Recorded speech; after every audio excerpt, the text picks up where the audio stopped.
नमस्कार, himachalavhi.com से मैं दिव्या। पेश है आज के मुख्य समाचार। हिमाचल में मंत्री विधायकों के वेतन और भत्तों में कटौती का बिल पारित, 30% ही कटेगा विधायकों का वेतन। फर्जी डिग्री मामले में सरकार ने लिया बड़ा फैसला, additional director general police CID की अध्यक्षता में गठित की SIT। हिमाचल में कोरोना मृत्यु का आंकड़ा बढ़ा, 2 और की गई जान, 132 नए केस। शिमला मटौर 4 लेन रद्द होने पर मुकेश ने घेरी सरकार, बोले 4 लेन रद्द होने को लेकर सरकार को सदन में देना चाहिए बयान। TGT, LT व OT शिक्षकों को प्रथम नियुक्ति से वरिष्ठता देने से सरकार का इनकार। स्वास्थ्य मंत्री राजीव सैजल ने कहा, वेंटिलेटर न होने से हिमाचल में नहीं हुई किसी की मौत। SMC शिक्षकों की मदद का रास्ता बना रही सरकार। खनन माफिया के खिलाफ कुल्लू पुलिस की बड़ी कार्रवाई, 52,300 रुपये वसूला जुर्माना। भारत चीन LAC पर हिमाचल के जवान ने पाई शहादत, कल दिल्ली पहुंचेगी पार्थिव देह। चिंतपूर्णी मंदिर ट्रस्ट की लंगर सेवा शुरू, दोपहर 2:30 बजे तक रहेगी सुविधा। अब समाचार विस्तार से। आपके स्वास्थ्य का प्रहरी श्री बालाजी हॉस्पिटल, कांगड़ा, हिमाचल। हिमाचल में मंत्रियों, विधानसभा अध्यक्ष व उपाध्यक्ष, MLA, मुख्य सचेतक और उप मुख्य सचेतक, बोर्डों या निगमों के अध्यक्ष, उपाध्यक्ष और राजनीतिक नियुक्ति धारकों के वेतन व भत्ते 30% की कटौती को लेकर विधेयक विधानसभा के मानसून सत्र में पास हो गया है। प्रथम अप्रैल 2020 से 1 साल तक कोरोना महामारी के चलते माननीय के वेतन और भत्तों को 30% कम किया जाएगा। बता दें कि कोरोना महामारी के चलते जयराम सरकार ने मंत्रियों, विधायकों, बोर्डों और निगमों के अध्यक्ष व उपाध्यक्षों आदि के भत्ते में 30% कटौती का निर्णय लिया है। 1 अप्रैल 2020 से अगले 1 साल तक माननीयों को वेतन और भत्ते 30% कम मिलेंगे। मानव भारती यूनिवर्सिटी सोलन फर्जी डिग्री मामले में सरकार ने बड़ा फैसला लिया है। सरकार ने additional director general police CID Venugopal की अध्यक्षता में एक SIT का गठन करने का निर्णय लिया है। ये जानकारी CM जयराम ठाकुर ने विधानसभा परिसर में मीडिया से बातचीत में दी। उन्होंने कहा कि मानव भारती यूनिवर्सिटी फर्जी डिग्री मामले में शिकायत मिलने के बाद तुरंत कार्रवाई की गई, मामला दर्ज किया गया। मामले में 5 लोगों को गिरफ्तार भी किया गया। इसमें 2 आरोपी न्यायिक हिरासत में हैं और 3 की जमानत हो चुकी है। उन्होंने कहा कि जांच में फर्जी डिग्रियों के संदर्भ में कई संशय मिले हैं। हालांकि सरकार ने मामला सामने आते ही SP सोलन की अध्यक्षता में एक SIT का गठन किया था। अब ADGP CID की अध्यक्षता में एक SIT गठित करने का निर्णय लिया गया है ताकि मामले को तेज गति से बढ़ाया जा सके। हिमाचल में अब तक कोरोना के 132 मामले सामने आए हैं, वहीं 119 कोरोना पॉजिटिव ठीक हुए हैं। 3 कोरोना पॉजिटिव की मौत हुई है। कांगड़ा में महिला के दम तोड़ने के बाद शिमला और बिलासपुर जिला में भी कोरोना पॉजिटिव ने दम तोड़ा है। इन मौतों के साथ ही कोरोना मृत्यु का आंकड़ा 68 पहुंच गया है। ऊना में 38, हमीरपुर जिला में 20, मंडी से 18, चंबा से 16, सिरमौर से 14, बिलासपुर व शिमला से 7-7, कुल्लू से 6, कांगड़ा व सोलन से 3-3 मामले सामने आए हैं। वहीं हमीरपुर में 25, बिलासपुर में 23, ऊना और शिमला में 18-18, कांगड़ा में 17, चंबा में 16 व सिरमौर में 2 कोरोना पॉजिटिव ठीक हुए हैं। कोरोना का कुल आंकड़ा 8,606 पहुंच गया है। अभी 2,736 एक्टिव केस हैं। अब तक 5,789 लोग ठीक हो चुके हैं। प्रदेश में आज 2,492 सैंपल जांच को आए हैं। इसमें अब तक 231 नेगेटिव रहे हैं।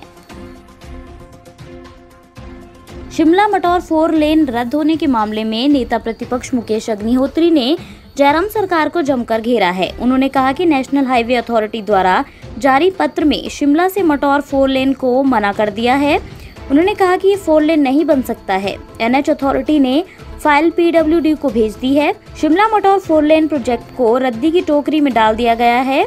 उन्होंने सवाल उठाया कि क्या शिमला मटौर अभी नेशनल हाईवे या फिर स्टेट हाईवे बन गया है। सरकार को इसके बारे में सदन में बयान देना चाहिए, अपनी नाकामी व असफलता के बारे में बताना चाहिए। उन्होंने कहा कि जयराम सरकार ने 65,000 करोड़ से 69 नेशनल हाईवे बनाने की बात की थी, लेकिन ये मात्र जुमला ही साबित हुए हैं। वर्ष 2008, 2009 और 2010 में सीधी भर्ती से नियुक्त प्रवक्ता TGT, LT व OT को प्रथम नियुक्ति से वरिष्ठता देने का सरकार का कोई विचार नहीं है। ये जानकारी शिक्षा मंत्री गोविंद सिंह ठाकुर ने कांगड़ा के विधायक पवन कुमार काजल के पूछे प्रश्न के उत्तर में विधानसभा के मानसून सत्र के दौरान सदन में दी। शिक्षा मंत्री ने जानकारी दी कि अनुबंध आधार पर हिमाचल प्रदेश लोक सेवा आयोग तथा हिमाचल प्रदेश कर्मचारी चयन आयोग द्वारा वर्ष 2008, 2009, 2010 में सीधी भर्ती द्वारा प्रवक्ता टीजीटी, एलटी व ओटी नियुक्त किए गए थे। इन अनुबंध अध्यापकों को नियमित होने पर प्रथम नियुक्ति से वरिष्ठता देने का सरकार कोई विचार नहीं रखती है। सुजानपुर के विधायक राजेंद्र राणा और शिमला ग्रामीण के विधायक विक्रमादित्य सिंह के सवाल के जवाब में सीएम जयराम ने जानकारी दी कि पुलिस कर्मियों को प्रतिमाह 210 रुपए डाइट मनी दी जा रही है। अन्य समाचार ब्रेक के बाद। Shri Balaji multi speciality hospital Kangra, जहां आपको एक ही छत के नीचे मिले बेहतरीन चिकित्सा सुविधाएं, cardiology, laparoscopic, general surgery, neuro surgery, orthopaedics, paediatric, radio diagnosis, urology, gastroenterology, ophthalmology, pathology, medicine, anaesthesia और डेंटल जैसी अत्याधुनिक और बेहतरीन चिकित्सा सुविधाएं, 24 घंटे इमरजेंसी सुविधा, 9 बेड के साथ critical care unit, cardiac monitor और डिफिब्रिलेटर्स, सेंट्रल ऑक्सीजन लाइन और वेंटिलेटर सुविधा। हिमाचल प्रदेश के सबसे बड़े निजी स्वास्थ्य सेवा प्रदाताओं में से एक Shri Balaji multi speciality hospital Kangra राष्ट्रीय स्वास्थ्य बीमा योजना के साथ सूचीबद्ध Shri Balaji multi speciality hospital Kangra BPL परिवारों के लिए अस्पताल में कैशलेस भर्ती होने के साथ ही ईसीएच की भी सुविधा।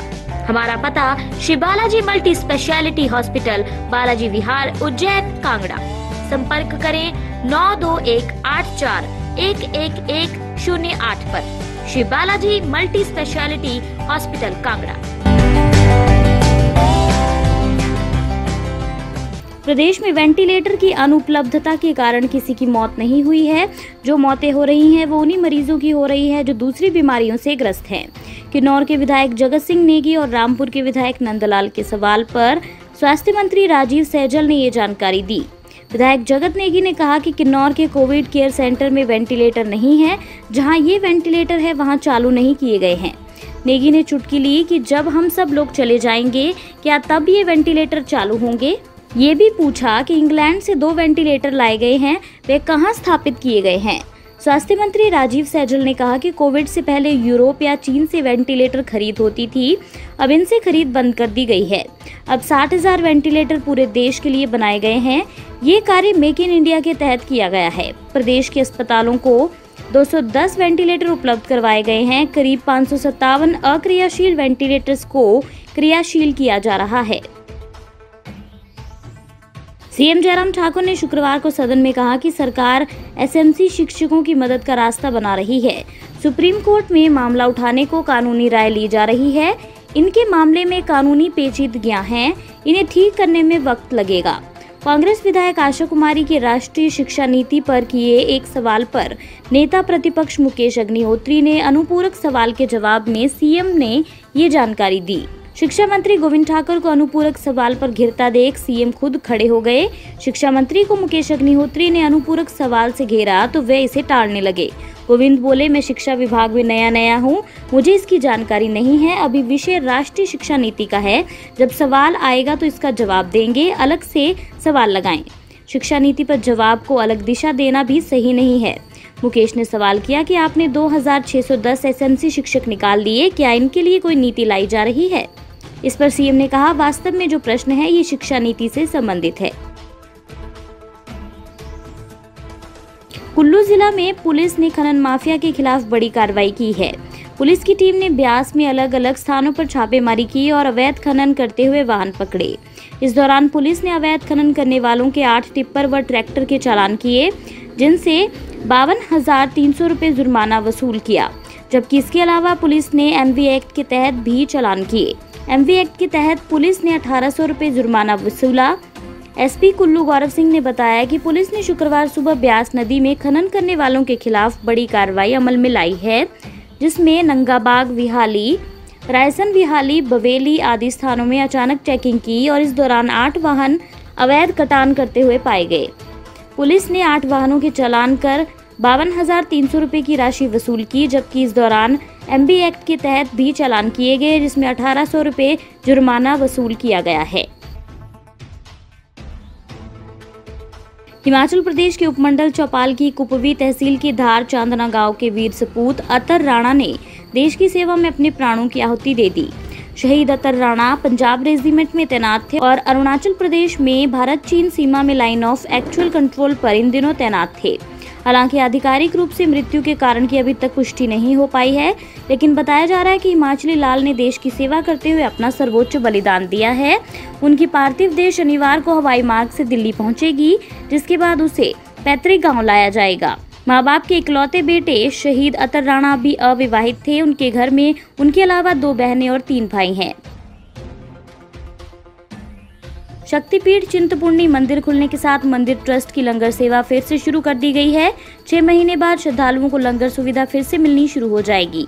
मंदिर ट्रस्ट की बिल्डिंग चिंतपूर्णी सदन में पहले की तरह मां के भक्तों को लंगर खाने को मिल सकेगा। गुरुवार को मंदिर के कपाट खुलने के साथ डीसी ऊना संदीप कुमार ने लंगर हॉल को खोलने के निर्देश दिए हैं।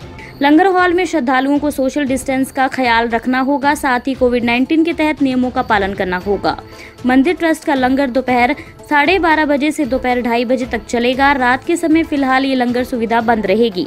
डीसी ऊना ने चिंतपूर्णी बाजार को रविवार को भी खुला रखने के निर्देश दिए हैं। इसी के साथ आज के समाचार यहीं समाप्त होते हैं। धन्यवाद। आपके स्वास्थ्य का प्रहरी श्री बालाजी हॉस्पिटल, कांगड़ा, हिमाचल।